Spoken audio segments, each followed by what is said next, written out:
Untuk dekat rumah Yang Berhormat Menteri Datuk Seri Mohamed bin Sabu, keluasan dia adalah 6 meter. Kapasiti air pun lebih kurang 20 tan air saja. Dia beli ikan tilapia lah, bioflok tilapia merah. Dan sekali kemasukan benih dia dalam 1,200 ekor untuk sekali kemasukan lah. Okey, hari tu juga kita ada event promosi makan buah-buahan tempatan dan juga promosi makan beras tempatan. Kita harvest pagi tu, kita harvest ikan, lepas tu kita siang.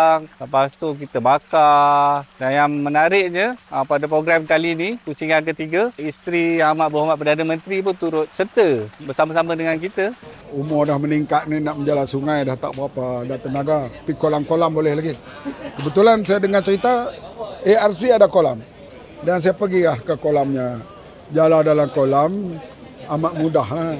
Tak ada trail tapi boleh dapat ikan yang banyak. Kita kena galakkan sebab sekarang ni anak muda kita minat macam, yalah kena sabar sikit lah kalau hal ini.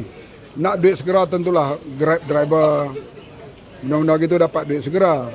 Tapi kalau perikanan ni kena sabar sikit lah, kurang-kurang 3 bulan. Promosikan kau ni sebab kita nampak di Shah Alam, di Damansara, di kawasan Kuala Lumpur ni ada, mereka ada rumah landed, rumah yang luas.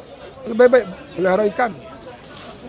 Jadi dia boleh jual boleh atau membuat kebajikan. Sebab ikan tilapia merah ni tak kurang RM14 hingga RM18 dah.